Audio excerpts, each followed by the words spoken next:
Today's LOL of the day. There was a brawl event at GP Barcelona.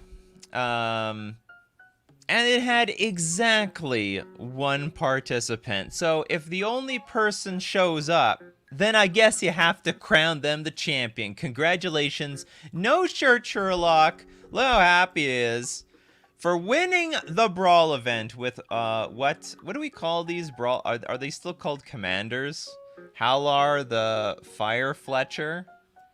I wonder if this is just a test to how well you can translate digital games from like MTG Arena to pay-per-play. Maybe a lot of people were really disappointed when Alchemy came out because, oh no, now it's impossible to translate Historic from the digital to the paper.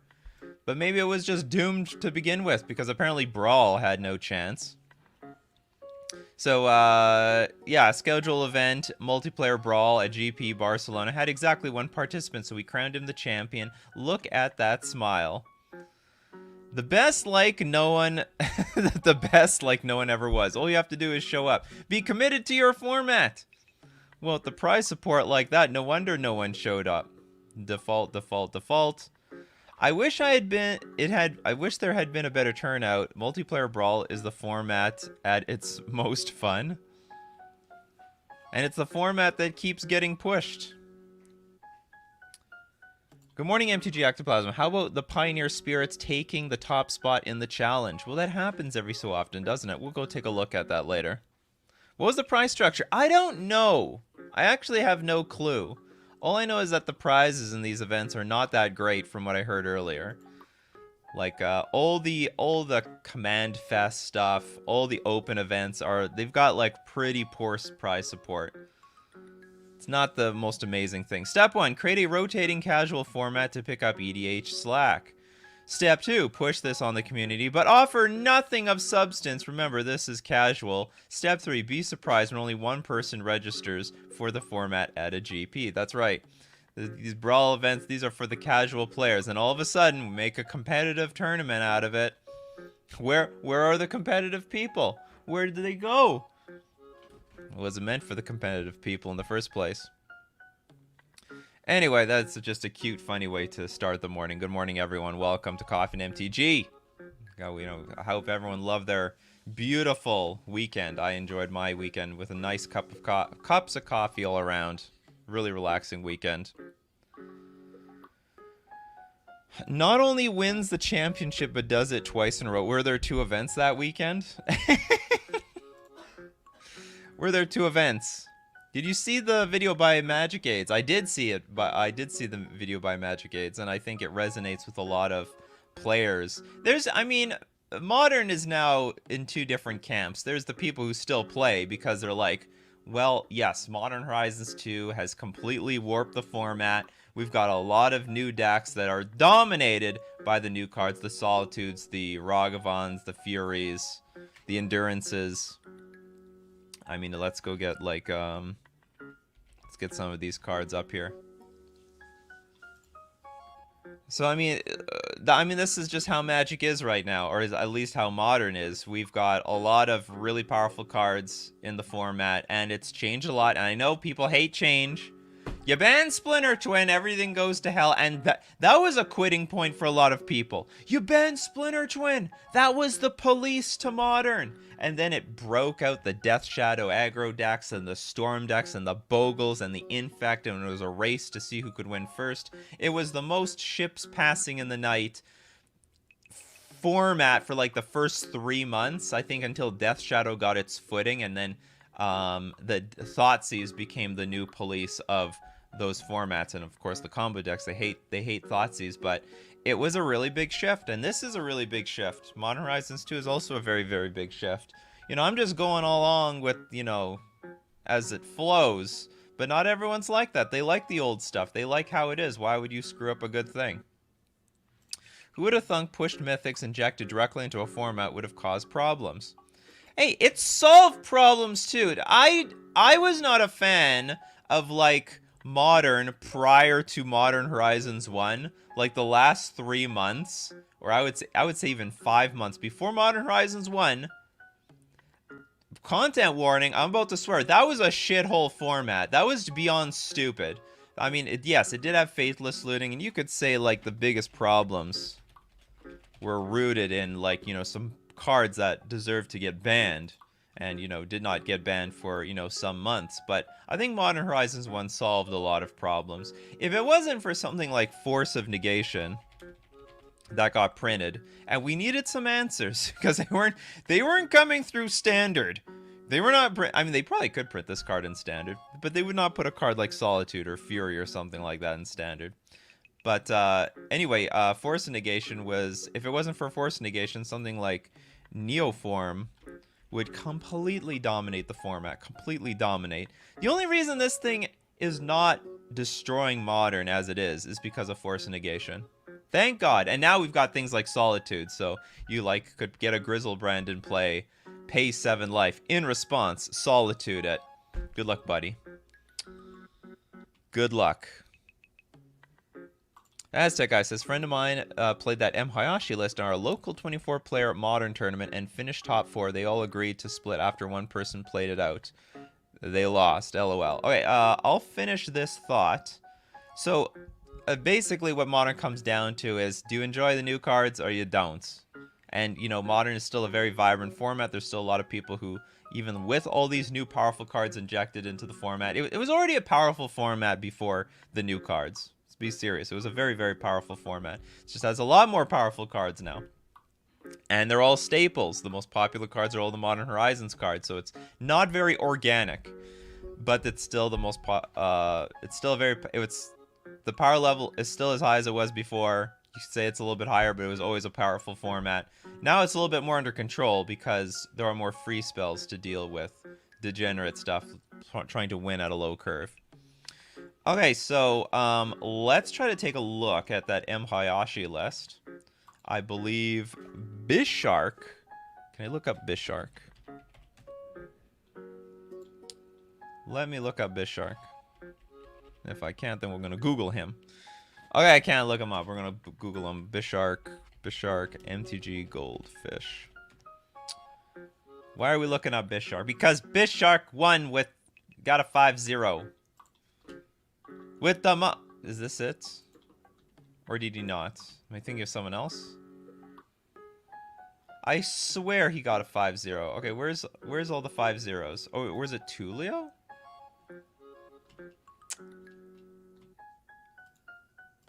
Who got these 5-0s? Am I thinking of the wrong person? Maybe I'm thinking of the wrong person. Alright, backspace. Backspace. Alright, let's just go to MTG Goldfish then. Decks. We're gonna find the we're gonna look for that M. Hayashi list. Because it's hot. Bishark won a local, that's for sure. With this mono blue. It's basically mono blue control. It's not a Merfolk deck anymore. We could call it a Merfolk deck. It's fine with me. It's like an evolution of a Merfolk deck. It looks like a sideboarded Merfolk deck. That's what it looks like. Okay, here's Merfolk. Somebody had to have 5-0 with this thing. Tide Shaper. Note this is stock.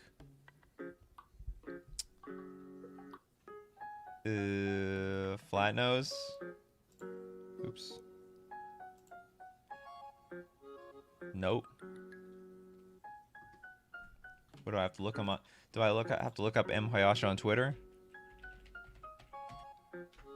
It's a cool deck. It's a cool deck. Not gonna lie.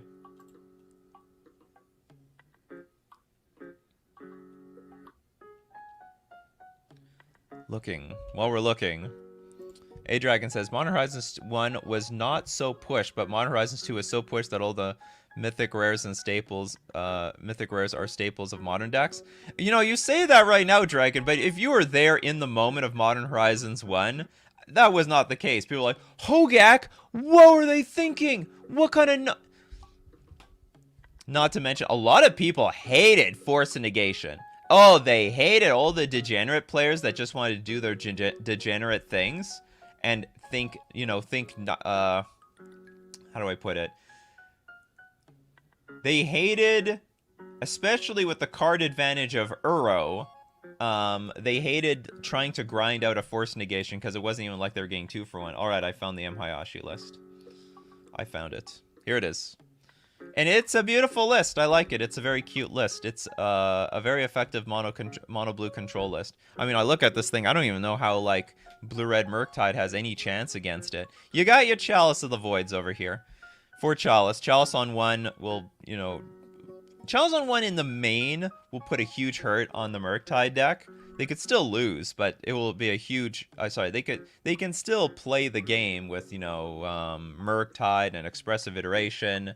But then if they get the Murktide out, then they Brazen Bar or just bounce the damn thing to their hand. Urza Saga, it's locked down with Spreading Seas. Primeval Titan, we're going to subtlety it away.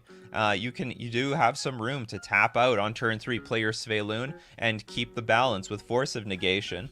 There's a lot of 1-drops that'll get blown away by Dismember. Any 1-drops that got through the Chalice of the Void gets eaten up by the Blast Zone. So I actually think, also not to mention, we've got a lot of counter magic for those combo decks, Crashing Footfalls and also Living End. You play your Chalice on 0, but you also have Counterspell and Force Negation backup. And you can play at instant speed mostly. You can play Brazen Bar. You can play the Brazen Bar at end of turn. You can play Vendilion Click as well. So it's really nice. It's a really nice tight list, and I think it hits a very large chunk of the modern metagame. My only criticism of it is I have a feeling it has no chance versus the elemental deck. I just don't see this thing having any significant impact versus Wrenn and 6's Teferi Time Revelers. If you land one Teferi, I mean, it's GG. If you don't counter the Teferi when it comes out, it's game over. But that being said, I think it has a lot of game versus, like, Hammer Time, maybe a good chunk of game versus Yawgmoth. Definitely will destroy Burn. Destroy Burn. I don't know about the Blink deck. It's these value decks that play with Wrenn and 6 and Teferi Time Reveler I'm not sure about. Blue Living End should be like a piece of cake. Crashing Footfalls, piece of cake. Death Shadow, piece of cake. Tron might be awkward because you don't have a clock. And if you don't have a clock, Tron can just Tron you out. But maybe not. I don't know how that game is going to play out. Probably you have a lot of game versus Affinity, just dismember the good stuff. So anyway, it's a nice list. It's a really nice list. I think it's really cool. We have some Merfolk. I mean, we still have Tideshaper in the sideboard, so you got like a million Spreading Seas. 8 Merfolk in the deck. It's a Merfolk deck. I also love Blast Zone in the main, so much so that I might try to play test it myself in my blue-white version of Merfolk, my Ephemerate deck, because I would like a little something. If I'm siding out Ether Vial, it seems nice versus the attrition-based decks. Try the Imhayashi list on F&M, got it 2-1. Won against Jund and Burn, lost to Rakdos, and probably that Rakdos matchup was still good. I mean, Nikachu, isn't Merfolk an awful matchup for Murktide already? No, actually. Murktide has so much tempo and control themselves that actually they can get underneath you and tempo you out. I've had Master of Waves on the board and I just died to a bunch of flying Murktides. They're 1-mana removal and cheap threats, and not to mention Dragon Rage Channeler. If they can they can chain a bunch of those out, that can kill you. That'll just absolutely destroy you. No, but at least this deck has Dismember to eat those up. But that's a lot of life. And then, you know, then that puts you at 16, and all of a sudden, it's not, the clock is not so hard for the Murktide player. What do we got here? Skull of Chaos found here. Modern Horizons 2 made Modern really expensive, but it's still fine for the format. You can still play fun decks. It's true to some extent, yes. It did make it more expensive. They're going to reprint those cards, though. I would say inflation in general has made Modern more expensive. In general. Which of the 5 incarnation you want to see banned the most? Which of the 5? None? I don't want to see any of them banned. I'm pro elementals.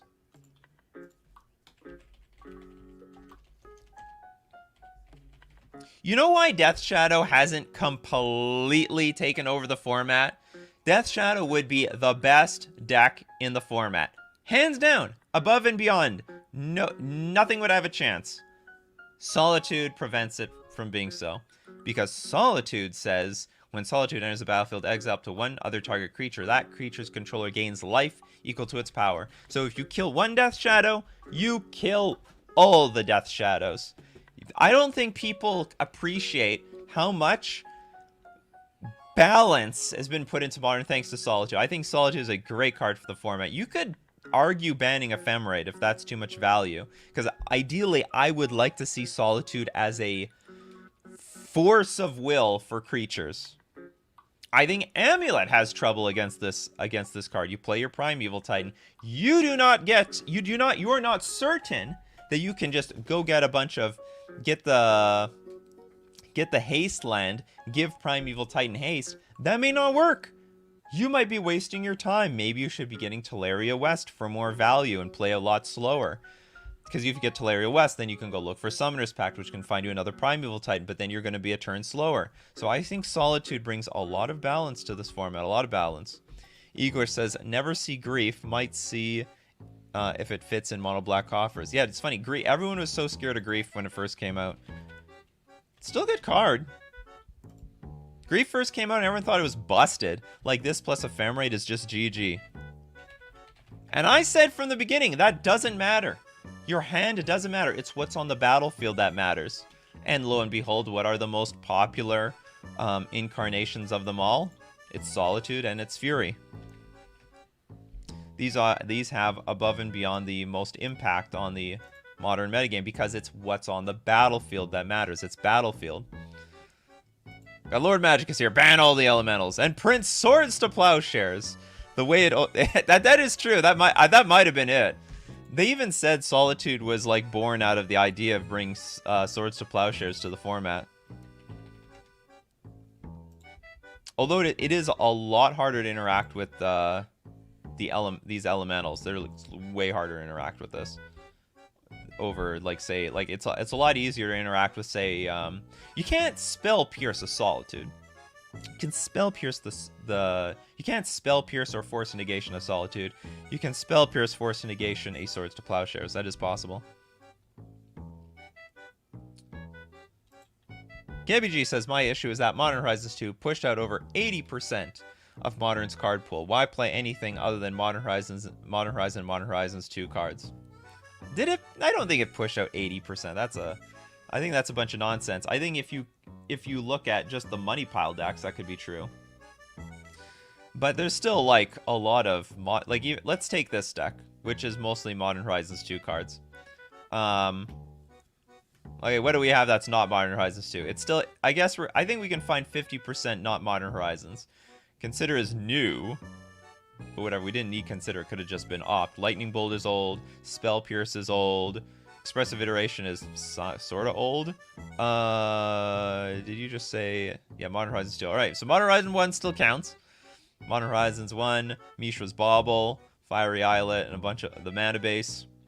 It's like 50-50 for that deck. Now you look at Yawgmoth. Let's see how many Modern Horizons 2 cards in this one. I think it's just Grist? You could argue Modern Horizons 1 has an influence on this one because of Yawgmoth, but a lot of this is older cards. They're only playing one Endurance. They only need to because of Eldritch Evolution and Quarter Calling to tutor it out. But, I mean, the rest of this is just, good old classic Magic cards. What else? Burn? How many Modern Horizons 2 cards are in this one? Are there any? It got its upgrade in Modern Horizons 1. I don't know if there's any Modern Horizons 2 cards in this. Oh! Sanctifier on Vac. Okay, it's got something. You got a little something in there. Got a little something. So I think when people think, you know, how much it's changed the format, they're mostly skewing their they're skewing the format to Murktide and like the elemental variations, and that's fair. They're very popular, so it just feels like it's all Modern Horizons cards, but actually there's still a lot of decks that don't use the Modern Horizons 2 cards. They've adopted just one or two. How many Modern Horizons 2 cards are in an Amulet deck? Probably something. Oseju is not a Modern Horizons 2 card. Oh, Urza Saga. There we go. Urza Saga. They got something. But not 80%, obviously. Just one-off upgrade. I mean, let's see how upgraded... Okay, Deathstroke got a pretty big upgrade with Dragon Rage Channel and Ragavan, that's for sure. Unholy Heat. That's about it. So, you know, some upgrades, but not 80%. Not 8%. Andrus says, I've noticed ever since the printing of Arc-Light Phoenix, Throne of Eldraine Mass, Modern Horizons 1 and Modern Horizons 2, many players have lost their identity because their pet decks became unplayable. Whoa, whoa, whoa. You got to go back further, my friend. We have to go back all the way. What was the first Fire design set? Was it Dominaria? I think it was... So, not Dominaria. War of the Spark. We got to go back to the source. I mean, there's a lot of people who think the identity is lost ever since Teferi Time Raveler came out. So War of the Spark brought out the Planeswalkers that are not symmetrical. So this is still a huge pain in the ass for everybody in this format. One guy gets to play at instant speed. The other one does not get to play at instant speed. We also have Narset. Which Narset? Narset, Part of Veils. Same situation. Each opponent can't draw more than one card each turn. Then we have Karn, the Great Creator, which is also a really annoying problem. We had to ban cards because of the non-symmetrical aspect of this card. Activated abilities of artifacts your opponent's control can't be activated. And because of Karn, the Great Creator, we have to ban Mycosynth Lattice, which makes no sense. But of course, they're not. I mean, this card did nothing for eternity until Karn the Great Creator came by. I mean, this card is the card that probably should have been banned, but you know, it's sort of a fun card, so whatever. We leave it in the format until we. I guess they'll never print another card like this, where everything's an artifact. Does that include equipping? Yes. You cannot equip. That's the least of your worries, but no, you cannot equip anymore. Arclight became. Oh yeah, I think that's true. Arclight Phoenix came out when? Arclight. What's our timeline here? I think you're right. Guilds of Ravnica. Was it even later than that? It was after Ixalan, but before something. What is this? That's just Guilds of Ravnica. You know what? I think you're right, Tyler. It started with Arclight Phoenix. Or it started with Guilds of Ravnica, where Fire Design decided, all right, let's make some powerful cards. We heard people like powerful cards out there. War was before? Okay, well, okay, let's get to the bottom of this. Oh, by the way, check out this $100 useless card I found. Rependant Blacksmith, because it was like, I like reading these things at the top that scroll by, and I saw that it was like a $100 card, and it was like, what is this card? So Rependant Blacksmith, a white and one generic. Get this. Protection from red. That's it. It's got a lot of flavor text, but that's it. And then it's a 1/2 creature. Alright, but what I like is that on mtgstocks.com, our most reliable site for prices of cards, we can... Oh, we gotta put something here. We can see the set symbols. So we got Dominaria. What is this? Return to Ravnica? Return to Ravnica came first, actually. And then War of the Spark came afterwards. We see the SEP symbols here, so... But Dominaria was before. Was Dominaria Fire Design era? I don't think so. Stop spreading misinformation. I'm trying. We're fact-checking here. Okay, War was after Ravnica.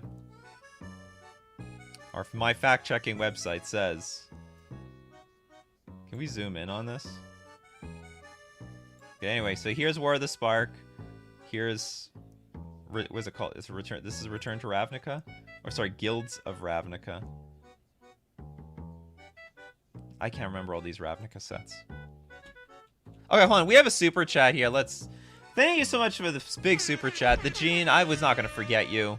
I was just on a long tangent, that's all. Is it even possible to prepare for the metas of live events? Seems sub 50 players, low entry fees. There is tiers 2 everywhere or pet decks. Does meta matter for live events? Do you sometimes play live? So here's the deal with live events. Let me tell you how live events work here.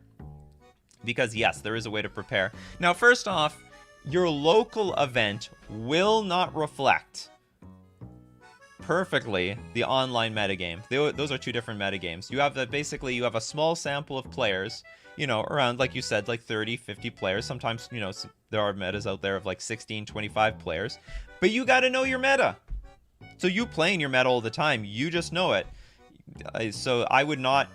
If you're preparing for a large tournament locally, and you know exactly what everyone plays, that's the meta you have to prepare for. Ignore what's going online. Yes, online, a lot of things are happening. You know, Murktide's going all over the place, 4-color control. Ignore it. Ignore it. If your local metagame is heavy on hammer time and living end, then that's the metagame you prepare for. Now, let's talk a little bit about larger metagames, like, larger live open events, like a Grand Prix or like a Magic Fest or something like that. In those very large events, you can prepare, but it's still going to be a lottery on day one. On day two, the cream is going to rise to the top. It always does. By day two, it's going to reflect this, because the best decks are still going to win. Day one, you could play against anything. You could be up against Taking Turns. You could be up against Abzan. You could be up against, I don't know, 4-color Stoneblade. You could be up against a lot of stuff. You could be up against elves. But at the after day one, this stuff is going to be the majority of the metagame. You're still going to see a lot of Murktide, a lot of Elementals, Hammer Time, Yawgmoth, Burn, Blink, Blue Living End, Amulet, Crashing Footfalls, Death Shadow, Tron, Affinity. You will see this on day two. So the deal is this. Do you want to win the tournament? You do have to still prepare for the top decks. Because if once you get through day one, day two is going to be played by very strong players playing really strong decks, and those are the decks you still have to be prepared for. You may not be prepared for day one because you can't predict it anyway. It doesn't matter. Just make sure you outplay your opponents and squeeze into day two and figure it out from there. Day one can still have a lot of meta decks, but you still can't, like, if I have a 9-round event, I can assume 3 to 4 of my opponents will not be playing meta decks, or like not the top decks in the format. And whenever I play against them, I'm one of those 3 to 4 decks. Because I play Merfolk. I play Merfolk. Day one is always janky mill decks and your worst meta matchups. Hey, sometimes mill is very in form, I should say. Jeremiah says Arclight Phoenix only seems broken when the real culprit was banned. Faithless looting. Arclight. Yeah, Arclight is still legal. It was always Faithless looting. A lot of people are calling for the banning of Phoenix. Oh, don't ban Faithless looting. It's gonna hurt Dredge. You know what? I do not give a rat's ass that we put a hurt on Dredge or any of those other stupid degenerate decks. I don't care. They're degenerates. They were never playing fair or interactive in the first place.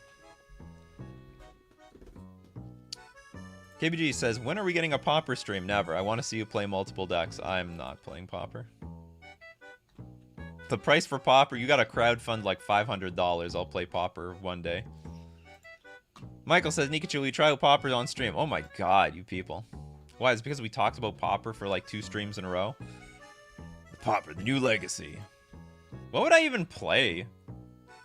What would I even play? I mean, I'm not going to play Merfolk.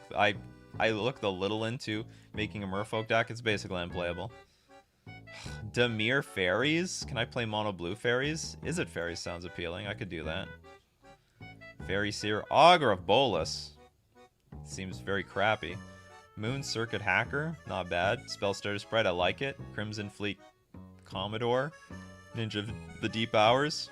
Is there anything else?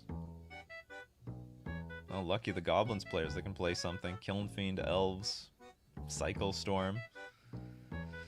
Yeah, it looks like it'd be Izzet Fairies. That's what it looks like. Oh, Dominaria had turn 5 to Fairy. That was a good one. I don't think it was fire design at that point yet, though. Ouch, coming from a Dredge player. I don't care. You know, you could make the argument you interact, but like you interact on a very unfair. You interact in a way where people cannot interact with you. Pauper players don't even want to play the format right now. No, I think they do. I mean, you know, for the last few days, I heard a lot of support from the Pauper community, talking about how much they love the Pauper format. It's like the safe haven for people to, you know, if you're peeved off with Modern and you want to play a lower power interactive format, Pauper is there for you. Wait till Swiftspear and Is It Charm become legal in Pauper. Oh, it's gonna be a disaster. I know it. I just tried to X out your YouTube ad. This thing over here. Here, let me do it for you. There we go. Problem solved. I don't need something like Faithless Looting. I just play Manaless Dredge and Legacy. There we go. Pauper, blue-red Scred, mono-blue fairies, or donor fairies is some aggro creature / control, somewhat like Merfolk. No, I mean, it's tempo. I like tempo. Tempo is good. I'm good with tempo. Nikachu, you're no longer based for not playing Pauper in stream. What does this mean? Tamoljan says, Nikachu say man wins MTG Brawl Championship being only participant. I say undefeated. Oh yeah, it's undefeated. That's true. He is undefeated. So when he, we'll see how he does when he defends his crown. As that guy says, buy Aether Vial now if you like to play tribal decks or may want to build one in the future. Now is the time. If anything, buy now and sell trade later when they inevitably hit $40 again. So where does Aether Vial sit right now? I think we should wait for the set to come out. So buy now. When Aztec guy says buy now, he really means buy in a few months from now. Like, it's definitely not going to jump. It's not going to go up, and it most definitely can keep going down. I mean, look, oh man, I told people to buy it down here. And, well, I don't know. I can't tell if anyone listened. Like, get your chalices, get your Aether Vials, and everything just went up. And then it went down because of Prismatic Ending, but yeah. And who knows what's going to happen. I don't know what the future is for Aether Vial. I have no idea. But wait for the new Masters set to come out. The Double Masters. And I would say a few months after that, get your Aether Vials. After they flooded the market. Freestyle says, have you seen the Magic Aids video about Modern from yesterday? That's what we're talking about today. I mean, that's basically what that's what spurred this whole tangent. And what it comes down to is how much do you enjoy Modern? How much do you still enjoy Modern after the change? There are some people in Modern, they're very vocal about how much change they hate. They've ruined the format, blah blah blah. A few months later, they find a deck that's winning and they don't care anymore. They don't talk about how bad the format is while they're winning. There's a lot of people like that. I mean, this is Modern. The funny thing, this is how Modern always was. It's, you know, like, it started with the banning of Splinter Twin. And, you know, it's the banning of Splinter Twin. What was the next big shakeup? I guess the printing of Modern Horizons 1, it following the banning of Faithless Looting. I guess printing Jace the Mind Sculptor was a pretty big... maybe it wasn't that big of a deal. Jace didn't actually... Jace's Thunder was stolen immediately by turn 5 Teferi. You can get it for 15 bucks. That's pretty cheap. That's a good price. $15 is very cheap. Johan says, I don't get how several commons and uncommons get borderless art in Double Masters 22, but Talrend was kept as is. I know. Like, what is the point of this card getting printed for the billionth time? Like, look how many times it's been printed. And the same art. It's literally the same art. Nothing's changed. I mean, they give it a different border every so often. We cannot screw up. The art on Talrand is perfect. It cannot be changed. What is he holding? Whatever. I also agree with the Demir Fae. Cast down affects all creatures. You Pauper players. Oh, did you see the guy who entered a Pokemon tournament with all the jumbo cards? Let me bring it up. I gave a like to this thing. Yeah, I saw it. That's a funny story. Here it is. Does this work? Okay, this So you see this person who's playing with oversized Pokemon cards, and technically the judges could do absolutely nothing about it. Because apparently this madman entered the Pokemon TCG North American International Championship with a 60 card deck made purely of novelty jumbo cards. The judges debated and ruled it was legal because card size is not specified in the rules. And I guess they're legal cards printed by the Pokemon factory or whatever. So now here's the bad news. Apparently these jumbo size cards never printed energy, which if you're not... They never printed energy cards. If you're not a Pokemon TCG player, that's like lands. It's like they have all the spells and stuff like that, but there's no lands. So he literally showed up to a tournament to just die to his opponents because he couldn't attack. He couldn't do anything. Here's the deck list. Okay, so... Yeah, and there are no lands here. Or sorry, no energy. So it's all pure creatures. Here, check out all my creatures. But I can do nothing. Or not creatures, but Pokemon. So he had no energy to do anything.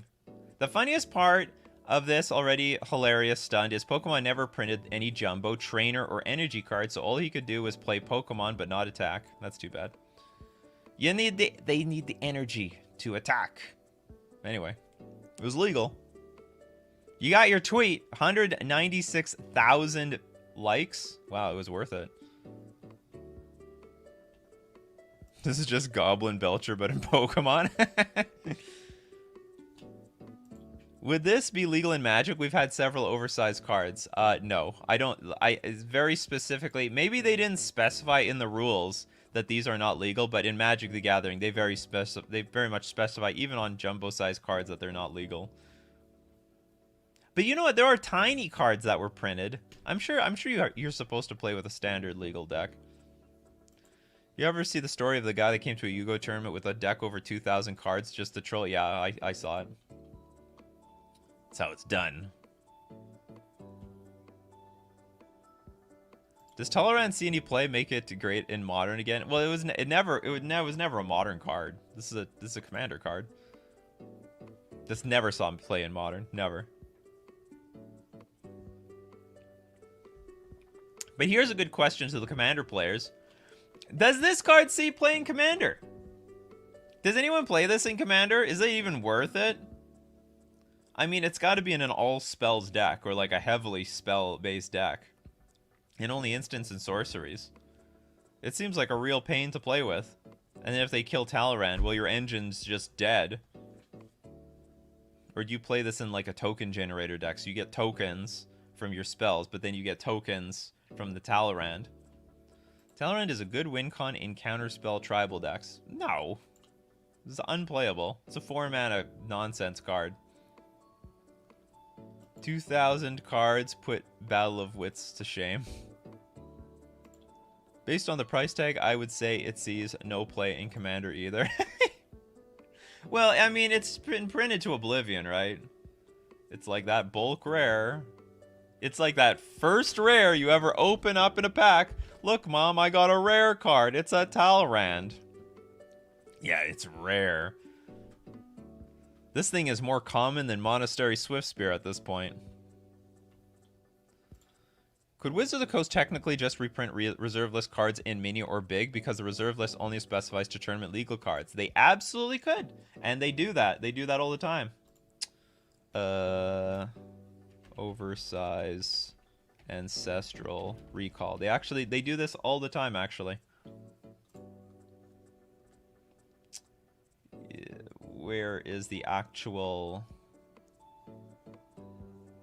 Oh, I can't find it. They have like they've printed Time Walk, like this is where the art came from, I think, more or less. Here we go. There we go. Crappy picture. But there we got someone from an Eternal, I think this is some sort of Eternal Weekend event, printing Ancestral Recall. Target player draws 3 cards. Why am I even trying to read this? I know what this card does. So they do print giant novelty size cards. Obviously, you're not going to put that one card in your deck. Michael Herman. Oh, sorry, Michael Hellman. $10 down, 490 to go for a Nikachu Popper stream. Okay, you guys keep track of that. The Nikachu Popper stream. Tolerant is great in cube. Oh yeah, I mean that's true. That's true story. Could be a cube card. James Vaca says my favorite archetype is modern. What exists outside of modern that could improve it? Your favorite archetype is modern itself. What exists outside of modern that could improve it? Go check out the stream that we had. Cards we want to see in Modern Horizons 3. I'd love to see Stifle personally, but we're not gonna start. We're not gonna re-spark that conversation because, yeah, we already did a whole stream on Modern Horizons. It was a great stream too. Great stream. Let's break Monastery, Swift Spear, and Popper. I mean, yeah, we could do that. Watch out, folks. It's coming to a Popper tournament near you. Monastery, Swift Spear. Backed up with all the burn spells. Yeah, Black Lotus has an oversized card. Maybe I can find them all. Let's see.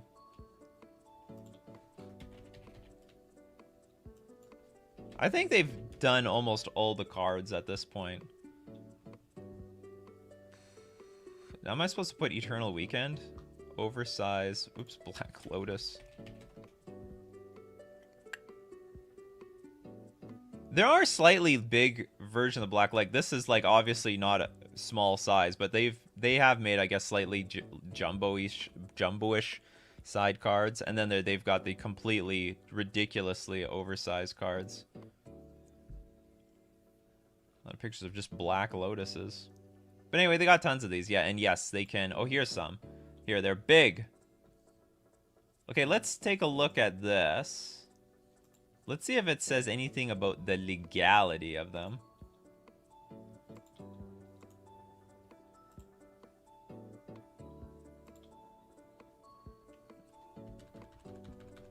Gotta go in for a closer look. It doesn't say anything, actually. Except that it has S. 001, 001. Wizards of the Coast. I thought it would say something like not legal. I'm sure it's just in the rules, though. They are illegal. Can they reprint the collector's edition? Well, that's the thing. They probably can. They probably can reprint collector's edition, but I don't know. Maybe they don't want to for whatever reason. Oops, what am I even looking this up for? Here, let's look up Black Lotus. Or let's look up a Guy's Cradle. Because I know that has the gold border. Where's the gold border one? There we go. World Championship Series. There's a lot of people who are like, hey, reprint the Championship Series. Nothing wrong with that. They can as Duel Masters. They have to. Well, everything has to be sleeved. Oh yeah, the oversized cards have to be sleeved. So you would need oversized sleeves for your Magic cards. Imagine getting custom sleeves. Oh, what is this? Imagine getting custom sleeves for your oversized Magic cards. Because you're gonna make a full deck. You go up to the judge and say, I've read the rule book. I have 60 of these oversized cards. They're all legal. There's nothing wrong. They're all sleeved. I can shuffle my own deck without any help.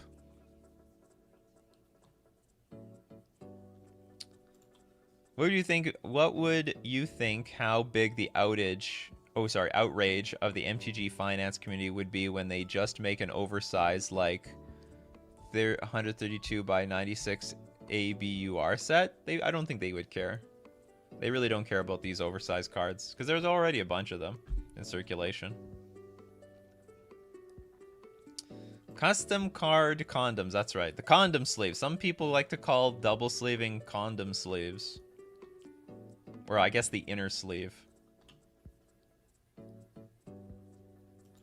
Also think making your own jumpstart packs using bulk can be a fun project. Oh, I think one of the coolest things is making your own cube or making a limited environment out of sorry, making cubes out of certain limited environments, like, let's just go get Eldrazi Scion. Or is this? No, this is not what I'm looking for. I'm looking for, let's go look up Ulamog. Yeah, like, let's get Path of Resurrection. I think, like, playing Rise of Eldrazi, or is it Rise of the Eldrazi, was a cool limited set. And, you know, hey, there's a lot of, you know, let me know what your favorite limited environment was. Why does your limited experience have to end with the cracking of the box? Just get the right number of commons and uncommons and rares and mythics, and only include the good limited like cards for a draft to make a good drafting environment, and then make it a cube and then play with it for forever. Nikachu, didn't you hate limited? I do hate limited. But I love the idea that people can enjoy the draft environment forever by collecting the cards and making cubes out of them. I think that is so cool. I think it's a great idea. You fools, having to buy boxes to re-experience the format all over again. You don't need to do that. You just need to just make the cube, damn it. And so what? There will be some doubles of commons in the packs. No big deal. So I dropped my massive sleeve for my Magnum card, yeah. Magic Trojan brand card condoms. Or imagine Trojan gets in the business of making Magic sleeves. Our newest sleeve is the most durable than ever. Coolest. Alright everyone, thanks for joining me today. As usual, we do this every Monday, 8 o'clock a.m. Central Standard Time. Be there or be square. I got a P.O. box. Send me stuff and we'll open it up on stream. Waiting for the first goodies to arrive. People said they sent me stuff, so I'm waiting. And, you know, you can support the channel with the super chats. Thank you very much, everyone, so far with the super chats. And don't forget to hit the join button if you want to be subbed to the channel like you would on Twitch or Patreon. But most importantly, thank you very much for showing up every morning, because it isn't a morning without you guys. I would just be talking to myself all day, but it's because of the community. The word thrown around so much, but it truly is. Without all of you, Coffee and MTG would be nothing. So keep brewing up those coffees and keep brewing up the magic. Take care of yourselves, and I'll see you at the next